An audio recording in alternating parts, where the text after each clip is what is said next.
For a better experience, please visit to the playlist section of our channel. There you will get all the content easily, topic-wise.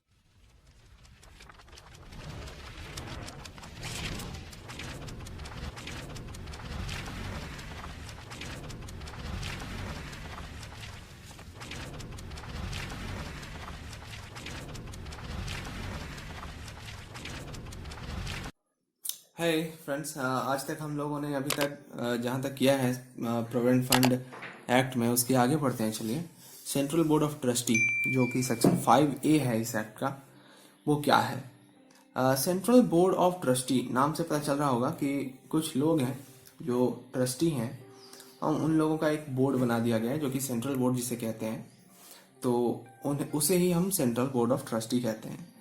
इसको constitute कैसे किया जाता है, how is it constituted? So it is constituted by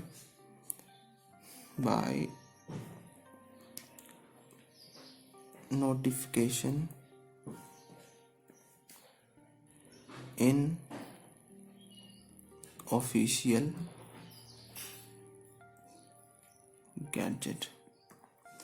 central government official gazette में notification लाती है और इसे कॉन्स्टिट्यूट करती है।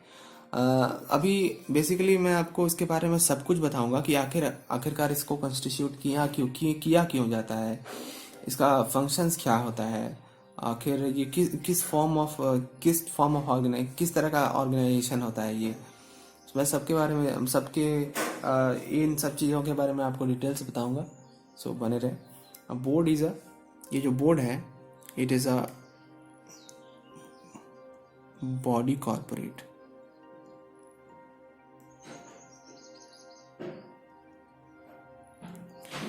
Body corporate having common seal and परपीचुअल succession. आप लोगों को तो पता ही होगा, कंपनीज एक्ट के स्टूडेंट हो आप, तो आप लोग बिल्कुल ये बात जानते होंगे कि परपीचुअल सक्सेशन और कॉमन सील क्या होता है।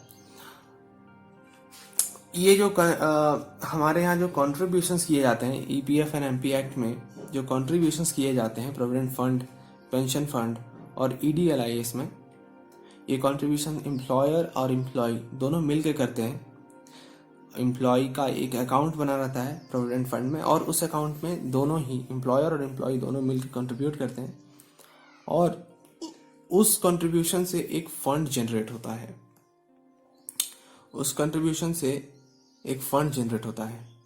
और उस फंड को एडमिनिस्टर कौन करता है? ऑब्वियस सी बात है कि आप लोग पढ़ रहे हो सेंट्रल बोर्ड ऑफ ट्रस्टी, तो सेंट्रल बोर्ड ऑफ ट्रस्टी के बारे में ही मैं बात कर रहा हूँ। इस फंड को एडमिनिस्टर करने वाला सेंट्रल बोर्ड ऑफ ट्रस्टी है। अब मैं आपको आगे बताता हूँ कि कॉम्पोजिशन क्या है इस बोर्ड का, मतलब कौन कौन से लोग होते हैं इस बोर्ड ऑफ ट्रस्टी में।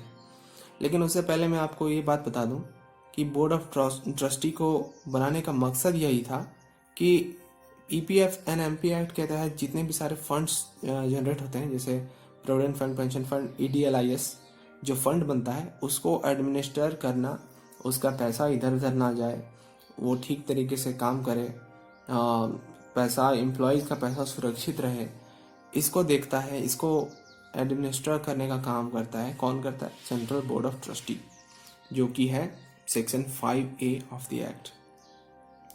आगे बढ़ते हैं, चलिए हम लोग चलते हैं कॉम्पोजिशन ऑफ बोर्ड पे।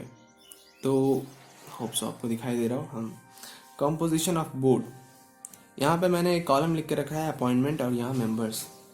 सबसे पहले मैं आपको बता दूं कि सेंट्रल बोर्ड ऑफ ट्रस्टी में मेंबर्स कौन कौन होते हैं। तो सबसे पहला जो मेंबर होता है वो होता है आपका चेयरमैन, दूसरा वाइस चेयरमैन, और तीसरा सेंट्रल प्रोविडेंट फंड कमिश्नर। और ये तीनों की संख्या एक होती है। एक चेयरमैन होता है, एक वाइस चेयरमैन होता है, और एक सेंट्रल प्रोविडेंट फंड कमिश्नर होता है, जो कि इसके मेंबर होते हैं, कंपोजिशन बोर्ड ऑफ ट्रस्टी के मेंबर होते हैं। और इन तीनों को अपॉइंट कौन करता है? अपॉइंट करने वाला जो व्यक्ति है, व्यक्ति नहीं कहूँगा मैं, अपॉइंट करने वाला जो बॉडी है उसका नाम है सेंट्रल गवर्नमेंट। इन तीनों को सेंट्रल गवर्नमेंट अपॉइंट करता है। मैक्सिमम 5 CG यहाँ जो मैंने लिख के रखा है, इसका मतलब होता है maximum 5 officials representing central government. Central government को रिप्रेजेंट करने वाले 5 ऑफिशियल्स रहेंगे, मैक्सिमम 5 हो सकते हैं, 5 से कम भी रहेंगे तो चलेगा। Maximum 15 officials representing state government. State government को रिप्रेजेंट करने वाले मैक्सिमम 15 ऑफिशियल्स हो सकते हैं, 15 से कम होंगे तो चलेगा, 15 से ज़्यादा नहीं होने चाहिए। और इन तीनों को और यहाँ पे जो लोग होते हैं इनको अपॉइंट करने का जो जिम्मेवारी है वो किसे दिया गया है, वो सेंट्रल गवर्नमेंट इन तीनों को अपॉइंट करता है। आगे बढ़ते हैं कि और कौन कौन से लोग होते हैं इसमें। तो आप देख सकते हैं यहाँ पे लिखा है मैंने मैक्स 10 एम्प्लॉयर। ये सिंपल टर्म्स मैंने इसलिए आपके लिए लिख के रखा है क्योंकि आपको बेसिकली याद रहे ये सब चीज़। सिंपली आप एक शॉर्ट तरीके से शॉर्ट फॉर्म को याद अगर कर लोगे तो आपको पक्का याद रह जाएगा कि पूरा का पूरा जो प्रोविजन था वो क्या था, इसलिए मैंने ऐसा लिख के रखा है। तो मैक्सिमम 10% जो रहेंगे वो रिप्रेजेंटिंग एम्प्लॉयर्स, ये एम्प्लॉयर लोग को रिप्रेजेंट कर रहे हैं। यहाँ पे जो मैक्सिमम 10 लोग हैं यहाँ एम्प्लॉयर्स को रिप्रेजेंट कर रहे हैं, और यहाँ पे मैक्सिमम 10 जो लोग हैं वो एम्प्लॉयज़ को रिप्रेजेंट कर रहे हैं। सेंट्रल बोर्ड ऑफ ट्रस्टी में एम्प्लॉयर के भी कुछ जो एम्प्लॉयर्स हैं उन लोगों में से भी कुछ लोग रहेंगे, और जो एम्प्लॉयज़ हैं उन लोगों में से भी कुछ लोग रहेंगे, ताकि बोर्ड की जो कार्यवाही है, बोर्ड का जो फंक्शन है वो अच्छे से परफॉर्म हो सके, सबकी बात सुनी जा सके। एम्प्लॉयज़ क्या पक्ष रखते हैं, एम्प्लॉयर क्या पक्ष रखते हैं, सबकी बात सुनी जा सके, इसलिए इन लोगों को भी रिप्रेजेंट किया जाता है और उसके लिए मैक्सिमम 10% को अपॉइंट किया जाता है। अब आपके मन में सवाल आ रहा होगा कि यहाँ पे इन तीनों को और यहाँ ये जो लोग होते हैं इनको तो सेंट्रल गवर्नमेंट अपॉइंट करती है, अच्छी बात है, बट अभी जो मैंने आपको मैक्सिमम 10 लोग बताया, मैक्सिमम 10 एम्प्लॉयर के रिप्रेजेंटेटिव और मैक्सिमम 10 एम्प्लॉयज़ के रिप्रेजेंटेटिव, इन्हें कौन अपॉइंट करते हैं, कौन अपॉइंट करता है इन्हें? तो इन्हें अपॉइंट करने वाला कौन है? इसे मैक्सिमम 10 एम्प्लॉयर्स को central government with the consultation of employers, सारे एम्प्लॉयर्स की बात को ली जाती है, बेसिकली वोटिंग वगैरह वगैरह करवाया जाता है, और एम्प्लॉयर जो अपने में से चुन के जिन 10 एम्प्लॉयर को सिलेक्ट करते हैं, सेंट्रल गवर्नमेंट उन लोगों को कंसिडर करती है कि ये बोर्ड में शामिल होने लायक है भी या नहीं, उसके बाद उसे अपॉइंट कर दिया जाता है। तो बेसिकली इनका जो अपॉइंटमेंट होता है वो सेंट्रल गवर्नमेंट करती है in consultation with the employers. तो मैं यहाँ लिखता हूँ CG in consultation with employers. Maximum 10 employees जो है यहाँ पे, इन्हें कौन अपॉइंट करती है? उसी तरह एम्प्लॉयज आपस में कुछ लोग चुन के भेजते हैं नाम, कुछ लोगों का नाम, और सेंट्रल गवर्नमेंट कंसिडर करती है उनको कि ये सिलेक्ट होने लायक भी हैं या नहीं, मतलब बोर्ड के कॉम्पोजिशन में शामिल होने लायक भी हैं या नहीं। उसके बाद सेंट्रल गवर्नमेंट फाइनल डिसीजन लेती है। तो इसलिए यहाँ पे मैं लिखूंगा सेंट्रल गवर्नमेंट अपॉइंट करती है इन्हें in consultation with the employees. ध्यान देने वाली बात यह है यहाँ पे कि यहाँ एम्प्लॉयर्स हैं और यहाँ एम्प्लॉयज हैं। तो यही है कॉम्पोजिशन ऑफ बोर्ड, मतलब बोर्ड ऑफ ट्रस्टी का यही कॉम्पोजिशन होता है। आइए अब हम लोग आगे बढ़ते हैं और फंक्शंस ऑफ सेंट्रल बोर्ड को देखते हैं। बेसिकली मैंने तो आपको फंक्शन यहाँ पे भी बता ही दिया है कि सेंट्रल बोर्ड ऑफ ट्रस्टी का फंक्शन क्या है, तो एडमिनिस्टर करना सेंट्रल इस फंड को, यही इनका मेन मकसद है। उसी तरह यहाँ पे मैं लिख चुका हूँ आपके लिए administering the funds and other functions as required, जिस तरह से रिक्वायर होगा और भी फंक्शन कर सकता है, और बेसिकली मेन जो काम है वो फंड को एडमिनिस्टर करने का काम है इनका। अब आइए हम लोग देखते हैं, अभी हम लोगों ने देखा सेक्शन 5A जो कि था central board of trustee, but आगे हम लोग देखेंगे एग्जीक्यूटिव कमिटी जो कि सेक्शन 5AA है। और एग्जीक्यूटिव कमिटी क्या है और इनका कॉम्पोजिशन क्या होता है, जिस तरह से अभी हम लोगों ने इसका कॉम्पोजिशन देखा सेंट्रल बोर्ड ऑफ ट्रस्टी का, तो उसी तरह एग्जीक्यूटिव कमिटी का भी एक कॉम्पोजिशन होता है। उसे आइए हम लोग देख लेते हैं। पहले हम कॉम्पोजिशन देखेंगे। तो इसके कॉम्पोजिशन में होते हैं कौन कौन से एग्जीक्यूटिव कमिटी में होते हैं। तो सेंट्रल बोर्ड ऑफ ट्रस्टी के चेयरमैन, वाइस चेयरमैन और सीपीएफसी में से कोई एक एज अ चेयरमैन रहेगा।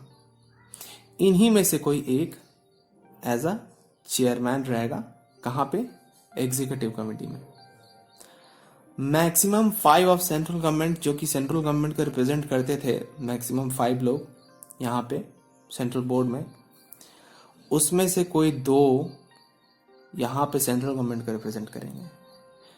इनमें से कोई 3 जो यहाँ पे लोग स्टेट गवर्नमेंट को रिप्रेजेंट करते थे, इनमें से कोई 3 लोग यहाँ पे एग्जीक्यूटिव कमिटी में स्टेट गवर्नमेंट को रिप्रेजेंट करेंगे। यहाँ पे जो एम्प्लॉयर्स को रिप्रेजेंट करते थे, उनमें से कोई 3 लोग एम्प्लॉयर्स को एग्जीक्यूटिव कमिटी में रिप्रेजेंट करेंगे। और यहाँ पे जो एम्प्लॉयज को रिप्रेजेंट करते थे, उनमें से कोई 3 लोग एम्प्लॉयज को रिप्रेजेंट करेंगे। और सेंट्रल प्रोविडेंट फंड कमिश्नर तो होगा ही होगा। तो बेसिकली यहाँ पे 13 मेंबर्स हो गए टोटल। Executive committee is constituted by CG. Central government इसे कॉन्स्टिट्यूट करता है बाय ओजी, ऑफिशियल गैजेट में नोटिफिकेशन आके, same as central board of trustee. और मेंबर्स के बारे में तो मैंने आपको बता ही दिया।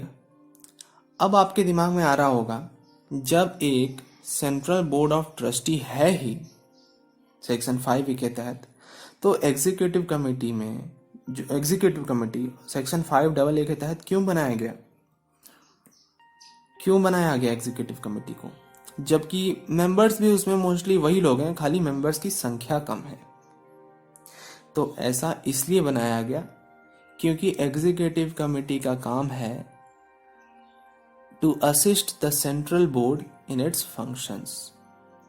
एग्जीक्यूटिव कमिटी का क्या फंक्शन है? To assist the central board of trustees in its function. मतलब सेंट्रल बोर्ड ऑफ ट्रस्टी का फंक्शन क्या है? फंड को अच्छे से एडमिनिस्टर करना। तो उसी फंक्शन को अच्छे से असिस्ट करने का जिम्मेवारी होता है एग्जीक्यूटिव कमिटी का।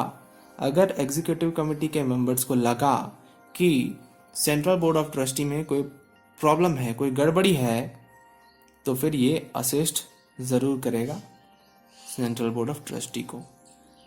इनमें से कोई एक ही रहेगा चेयरमैन, इसलिए मैंने इसे हाईलाइट किया है। एक काम कीजिए, आप यहाँ फंक्शन भी जरूर लिख लीजिए एग्जीक्यूटिव कमिटी का। एग्जीक्यूटिव कमिटी का फंक्शन क्या है? एग्जीक्यूटिव कमिटी का फंक्शन है टू असिस्ट सेंट्रल बोर्ड,